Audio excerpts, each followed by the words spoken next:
ಈ ಬಗ್ಗೆ ತಮ್ಮ ಚಿಂತನೆಗಳನ್ನ ಹಂಚಿಕೊಳ್ಳೋದಕ್ಕೆ ಸಾಮಾಜಿಕ ಕಾರ್ಯಕರ್ತರಾಗಿರುವಂಥ HK ವಿವೇಕಾನಂದ್ ಅವರಿದ್ದಾರೆ. ಅವರನ್ನ ಮಾತಾಡ್ಸೋಣ. ಸರ್ ನಮಸ್ಕಾರ. ನಮಸ್ಕಾರ. ನಿಜಕ್ಕೂ ನಿಮ್ಮ ಗಮನಕ್ಕೆ ಬಂದಿರಬೇಕು ನೋಡಿ, ರಾಜ್ಯದಲ್ಲಿ 4 ತಿಂಗಳಲ್ಲಿ 979 ಬಾಲಕಿಯರ ಮೇಲೆ ಅತ್ಯಾಚಾರ ಆಗಿರುವಂಥದ್ದು, ಅದರಲ್ಲೂ ಬೆಂಗಳೂರಲ್ಲಿ ಅತಿ ಹೆಚ್ಚು ಪ್ರಕರಣ.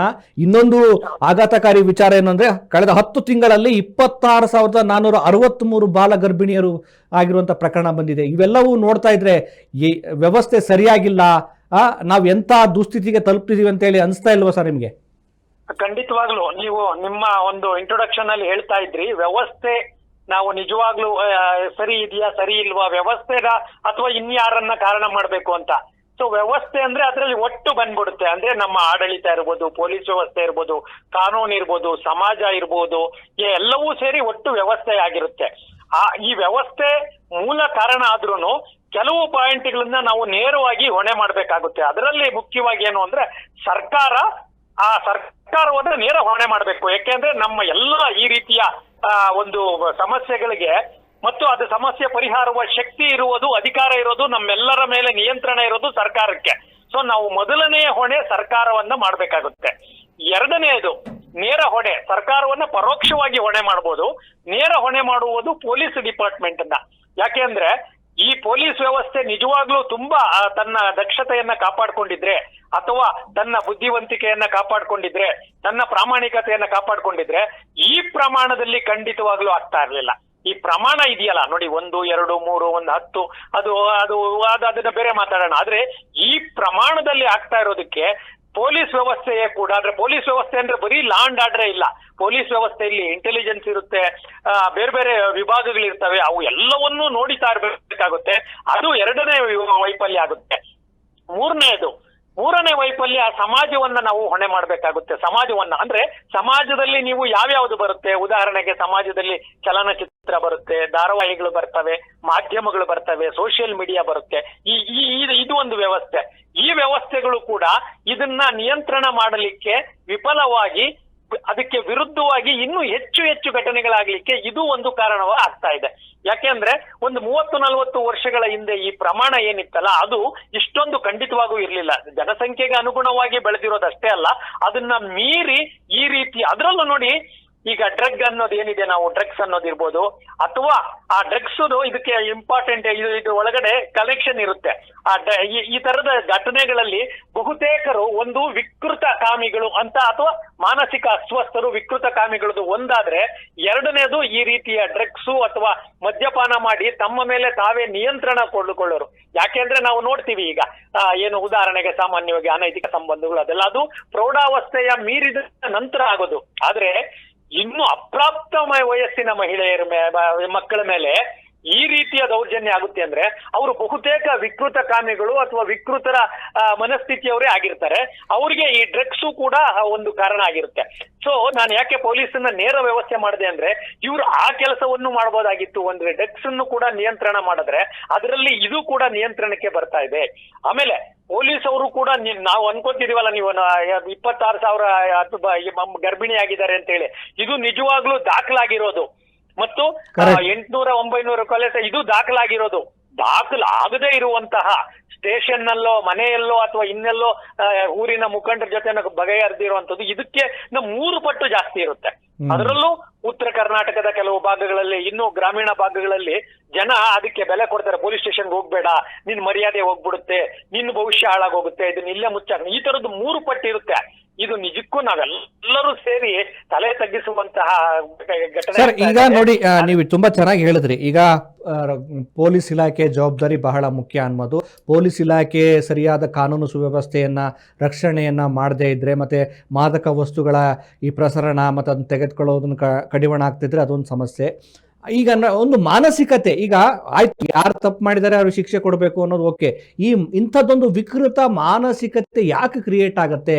ಇದು ಅದೇನು ಮಾದಕ ವಸ್ತುಗಳ ವ್ಯಸನದಿಂದಲೋ, ಸಾಮಾಜಿಕ ಜಾಲತಾಣಗಳ ಬಳಕೆಯಿಂದಲೋ, ಅಥವಾ ಇದ್ರ ಪ್ರೇರಣೆ ಏನು ಅನ್ನೋದ್ರ ಬಗ್ಗೆ ಚಿಂತನೆ ಕೂಡ ನಡಿಬೇಕಾಗಿದೆ.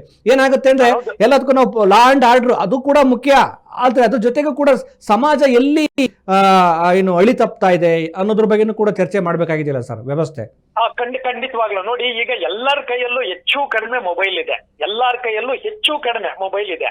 ಆ ಮೊಬೈಲ್ ಅಲ್ಲಿ ಈ ರೀತಿಯ ಪೋರ್ನು ಅಥವಾ ಏನು ವಿಕೃತ ಮನಸ್ಸು ಇದಿರ್ತಾವಲ್ಲ, ಅದು ಪ್ರಚೋದನೆಗೊಳ್ಳುತ್ತೆ. ಅಂದ್ರೆ ತತ್ಕ್ಷಣದ ಅದಿರಲ್ವಾ ಅಂದ್ರೆ ಖಂಡಿತ ಇರುತ್ತೆ, ಆದ್ರೆ ನೀವು ನೋಡಿದಾಗ ತತ್ಕ್ಷಣದ ಲೈಂಗಿಕ ಉದ್ರೇಕ ಆಗುತ್ತೆ.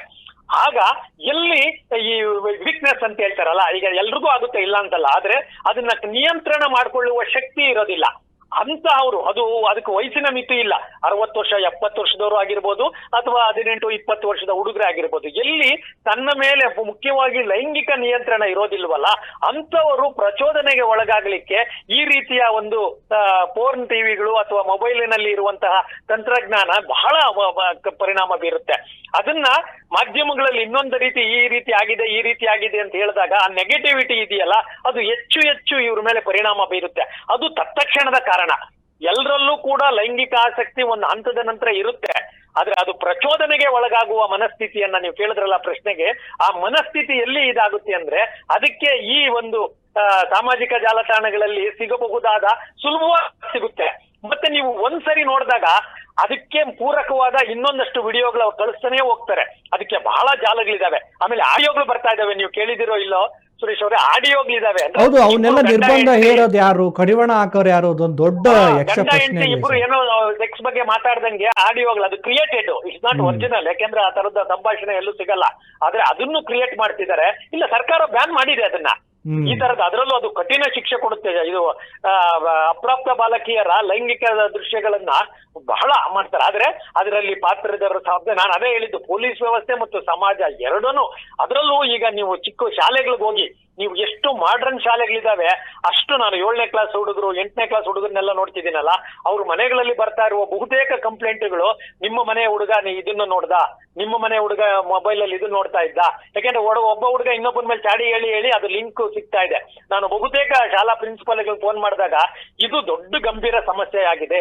ಈ ಡ್ರಗ್ ಮತ್ತು ಮಾದಕ ವ್ಯಸನಗಳು ಎಷ್ಟಾಗಿದೆಯೋ ಹಾಗೆ ಇವರು ಮೊಬೈಲ್ಗಳಲ್ಲಿ ಇದನ್ನ ನೋಡ್ತಾರೆ.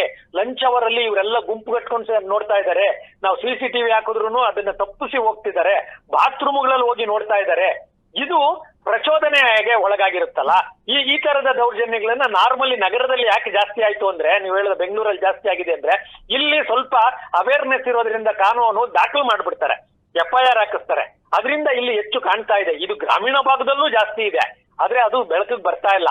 ಬಟ್ ನಾವೇ ಎಲ್ಲರೂ ಸೇರಿ ಈ ಕೆಲಸಗಳನ್ನ ನಾವು ಮಾಡ್ಲಿಲ್ಲ ಅಂದ್ರೆ ಇದನ್ನ ನಿಯಂತ್ರಣಕ್ಕೋಸ್ಕರ ನಾವುಗಳೆಲ್ಲ ಏನಾದ್ರೂ ಅವೇರ್ನೆಸ್ ಮಾಡ್ಲಿಲ್ಲ ಅಂದ್ರೆ ನಮ್ಮ ಮಕ್ಕಳು ಕೂಡ ನಿಯಂತ್ರಣ ತಪ್ಪೋದು ಗ್ಯಾರಂಟಿ. ಸರ್, ಈಗ ಇನ್ನೊಂದು ಮುಖ್ಯವಾಗಿ, ಈಗ ಸರ್ಕಾರದಲ್ಲೇ ಸಂಬಂಧಪಟ್ಟ ಡಿಪಾರ್ಟ್ಮೆಂಟ್, ಪೊಲೀಸ್ ಇಲಾಖೆ ಇದೆ, ಮಹಿಳಾ ಮತ್ತು ಮಕ್ಕಳ ಕಲ್ಯಾಣ ಇಲಾಖೆ ಇದೆ, ಆಮೇಲೆ ಏನು ಪೋಸ್ಕೋ ಅಂತ ಕಾಯ್ದೆ ಇದೆ, ಮತ್ತೆ ಕೋಟಿಗಟ್ಟಲೆ ಹಣವನ್ನು ಇದಕ್ಕೋಸ್ಕರ ಖರ್ಚು ಮಾಡ್ತಾ ಇದ್ದಾರೆ.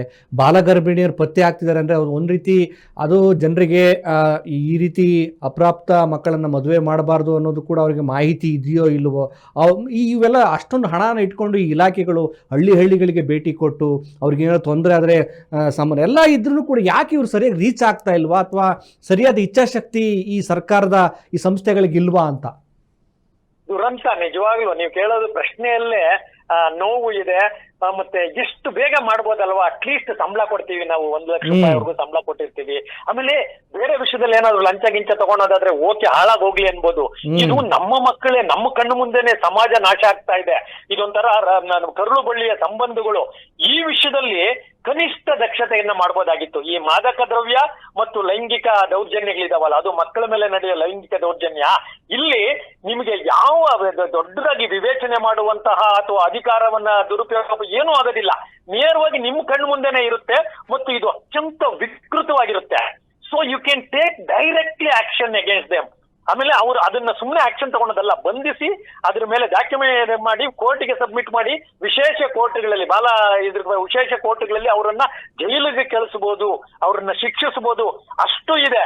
ಆದ್ರೆ ವಿಲ್ ಪವರ್ ಇಲ್ಲ. ಯಾಕೆಂದ್ರೆ ಈ ಅಧಿಕಾರಿಗಳು ಇಲ್ಲಿಂದ ಅಲ್ಲಿಂದ ಇಲ್ಲಿ ಎಲ್ಲರೂ ಹಣ ಕೇಂದ್ರೀಕೃತವಾಗಿ. ಆಮೇಲೆ ಎಷ್ಟೋ ಸಲ ನೋಡಿದೀವಲ್ಲ, ಈ ನಮ್ಮ ಶಾಸಕರು ಬಾಲ್ಯ ವಿವಾಹದಲ್ಲಿ ಭಾಗಿಯಾಗಿರ್ತಾರೆ, ಅವ್ರಿಗೆ ಮಾಹಿತಿ ಇರಲ್ಲ. ಅದರಲ್ಲಿ ಎಷ್ಟು ಜನ ಪ್ರಾಪ್ತರಿದ್ದಾರೆ, ವಯಸ್ಕರಿದ್ದಾರೆ, ಅದ್ ಏನು ಗೊತ್ತಿರಲ್ಲ. ಇವರೆಲ್ಲ ಸುಮ್ಮನೆ ಖಂಡಿತ